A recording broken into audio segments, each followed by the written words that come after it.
So, welcome back to the Country Rides. I hope you're still up and awake and listening and enjoying in to this awesome music.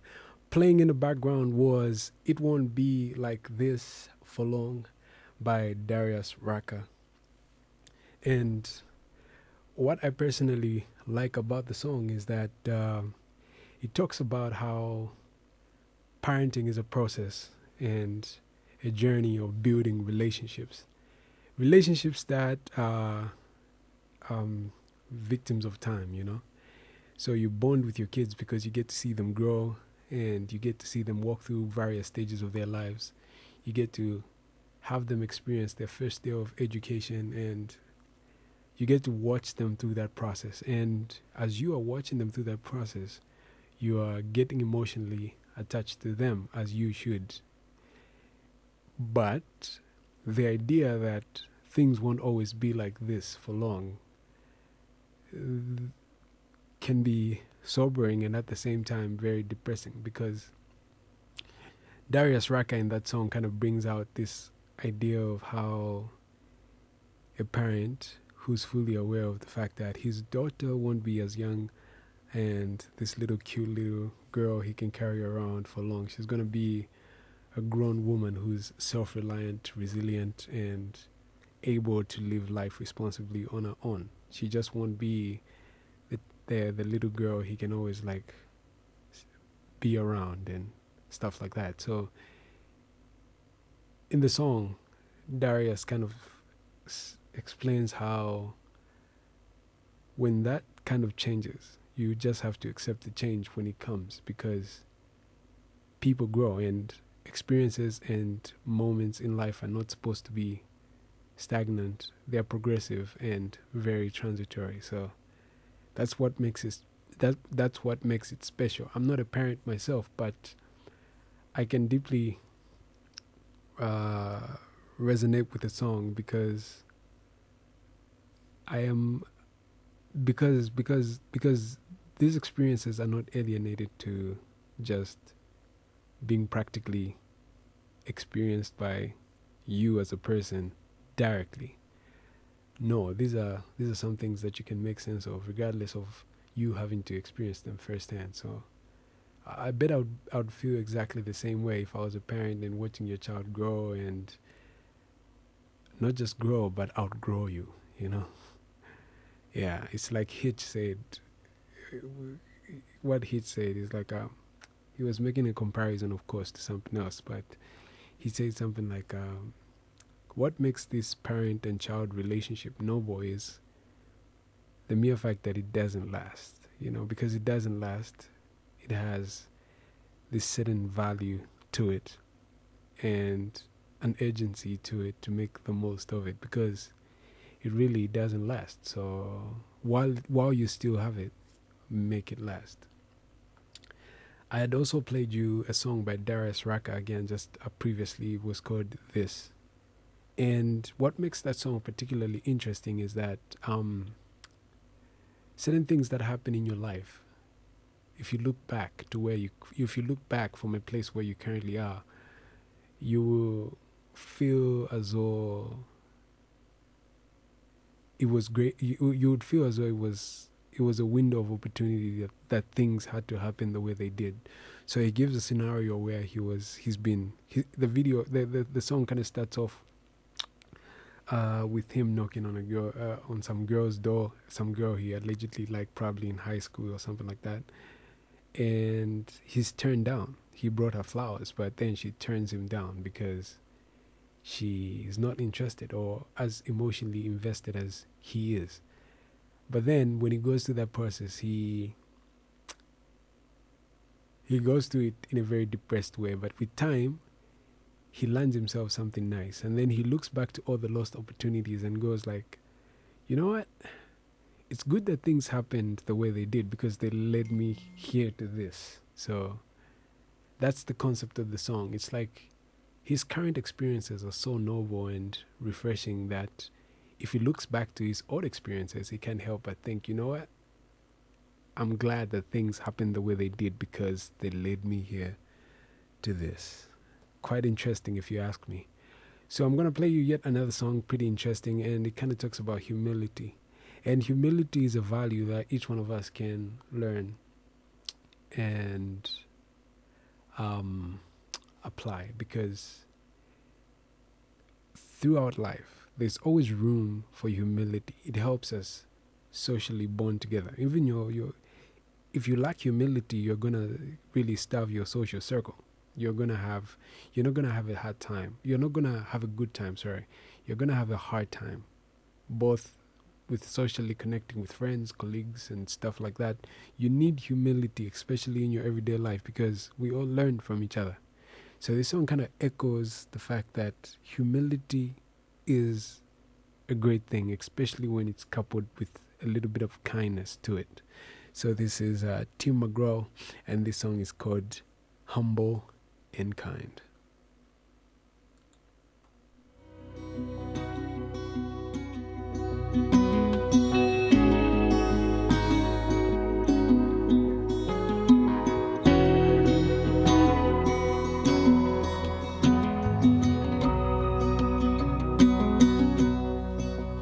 There's a light that glows by the front door. All right, so that was Tim McGraw, and the song is called Always Stay Humble and Kind. I love this song. I remember first listening to this song some time back, I think 2017. Yeah, and the song is just moving, you know. And one reason why I like the song is there's always room to be prideful or to be like confident in what you are doing, or in your successes, in your relationships, or in your pursuits. There's always room to be prideful about what you're doing and what you're getting right. But what Tim tries to get out to the song is, in as much as there's room to be prideful and confident in everything you're getting right and in everything you're enjoying to do, always stay humble and kind. You know, there's no need for you to rub it in people's faces that this is what you're doing. It's true that 90% of the time, not 90% of the time, but usually I also tend to have a flaw to kind of like rub every little success in people's faces. And though I don't do it in a very conceited way, I do it because I do it with friends I'm pretty much comfortable with, but it's a bad tendency when you do it to just go out there and be prideful about your accomplishments and stuff like that. That really takes a toll on your relationship. So always stay humble and kind, regardless of how great you might be, because at the end of the day, life is a great equalizer. You know, we might have so much materially, but life always finds a way. It's kind of like, you know, make all of us equal, especially the mere fact that we're all human beings and want pretty much the same thing. So there's really no room for needless pride or conceit. So just be humble and kind. It doesn't hurt to be humble and kind. You know, it really doesn't. It's a small thing to do, and you don't have to have some numinous or supernatural or transcendent worldview to kind of like express humility and kindness. These are values that you can see their worth through their pragmatic returns. So just be humble, man. Yeah, you know, it's nice when you are peaceable with people and you socially bonding well with everybody else. It's a great experience. So do whatever you do, always remember to stay humble and kind. You know, that's what counts the most. So I'm gonna play you yet another awesome song, and this one is by Dan and Shay, and the song is called Speechless. Very, very nice song. So stay locked in. We have a few minutes to go till midnight. Stay in there and keep yourself tuned in to 91.7 FM. So this is Dan and Shay, Speechless.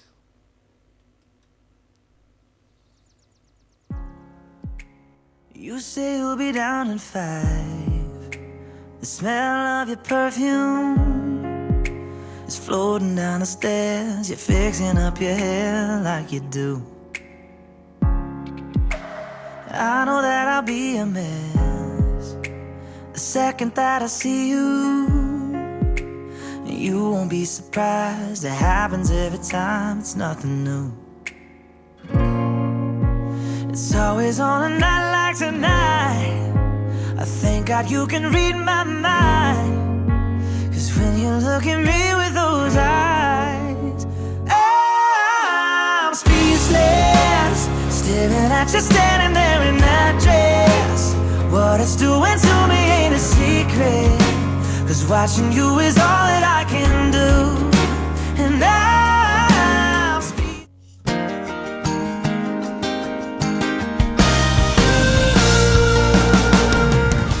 Early morning in a motel room, sunshine trying to creep on through.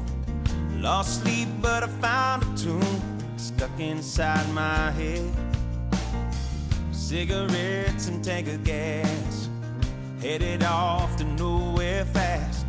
Gotta find a way to make this feeling last. Cause I believe that I was born with a song inside of me. Never questioned why, I just kept on chasing that melody. And as time goes by, it's funny how time can make you realize we're running out of beat. On a day that I die, I wanna say that I was a man who really lived and never compromised. And when I've lived out my days until the very end, I hope they find me in my home, a guitar in my hands. I hope they find me in my home with my guitar in my hands. Whoa. Alright, that was Zac Brown with a song called The Day That I Die. Special song indeed, and you can tell that this is one of those favorite songs, you know, because of the weightiness of the message that it carries. Zac Brown's song is just out of this world, you know. And a primary reason why that's the case is because death is something that all of us don't really want to talk about, despite the fact that we know in our hearts of hearts that it's inevitable, you know. It's like a meal that nobody wants to eat, but it's guaranteed that we're all going to get served, you know. So death is very unusual, and throughout the course of human history, there's been explanations about what possibly it is like to die, you know, or better still, what is likely to happen to us when we do die, you know. And these are some of life's big questions, and they've puzzled people throughout the course of all human history, and people have given numerous answers to these questions. And it's pretty interesting to just kind of like read through the narratives that have surrounded the experience of death, because death is a mystery, quite frankly, in as much as most people wouldn't like to admit the fact that, to say it in a manner that's less condescending, fact is that none of us knows exactly what it is that lies beyond the grave. At best, we are all guessing. Or the greatest philosophers that have lived, or the greatest prophets that have walked under the sun, knew about as little as you do. And some haven't been particularly proud to say that, you know, because for most people it's practically uncomfortable to simply say you don't know. And because we are pattern-seeking mammals, we always want to have an answer to life's biggest questions, even when we know deep down that we don't have a good one. We just don't want to have a void in our explanation of our human experience. So instead of just leaving the void and being humble enough to just say you don't know, people would rather imbue in that void something that, to say the least, doesn't make any sense. You know, so it doesn't hurt not to know. Although, quite frankly, it's scary not to know, but it shouldn't be so much of an issue to just say, look, I really don't know. What happens to us when we die? I have no idea. It doesn't hurt not to know. You can just say that you don't know. You know, I openly tell people, like, look, if I honestly had an answer to what I think happens to us when we die, an answer that I was convinced of or can say with absolute certainty, I would say it. But the fact is that unfortunately I don't. So I always tell people, look, I don't know, and I'm not actually pretending to know, at best I equally don't know. I'm guessing just as much as people throughout the course of human history have been guessing. I know we've had these experiences called near-death experiences, but the main problem with those is they're purely subjective, and it's hard to tell apart a lie from self-induced illusions. So a person might be of the idea that they actually died when they simply experienced some kind of like general anesthesia or something like that. Yeah, but death is no small thing and no laughing matter as well. But it's also not it also shouldn't be the abode of lies or deceptions or illusions. We should be noble and humble enough to say, look, I don't know. One thing I appreciate about scientists is that they do say that they don't know. When they stumble across a question that is hard to answer, they will openly say, look, I don't know. But most people don't really find that settling enough, so they would rather put an explanation that they can't fully substantiate in that space where you should be saying you don't know. But let's celebrate the ignorance. Ignorance is beauty, in contrast to lying. So yeah, and the song is very special, and throughout the song, he just talks about how he wants to die a fulfilled person. On the day that I die, I want to say that I was a man who really lived and never compromised. And while I lived out my days until the very end, you can find me in my home with my guitar in my hands. Those songs they just drive you to special places. To just show you how grateful he wants. In that place of a guitar, I would say you can find me in my home with poetry pieces in my hands. Yeah, but that's the thing, And he also talks about how he really appreciated life when he had the opportunity to live. He never compromised. He loved, he forgave, and did all those things, being there for people, just doing all those altruistic, moral things that you can do as a sentient human being who's aware that other human beings share in this conscious experience. So being the propagator of needless suffering isn't a plan, when you could be doing something noble for your neighbor or for your friend or for those that you love and that you hold dear. So yeah, let's be nice to people while we still have some life in us. What's the point of being so mean when what comes after is a realm full of uncertainty? And yet there's this one experience in our human story that you can be sure about, which is that your heart is beating right now. You're able to have a conversation. You're able to forgive. You're able to correct for your errors. You're able to make amends. You're able to apologize. And you're able to do things differently. So why fill that little experience that's so transitory and short with hate, jealousy, envy, and condescension? Doesn't make any sense. Use that time to have some intellectual conversation. Intellectual conversations that can help you know and understand your place in the world. That's what counts. So with that said, we have finally come to the end of this week's edition of The Country Rights. You have to catch me next time, Sunday again, same time, same place.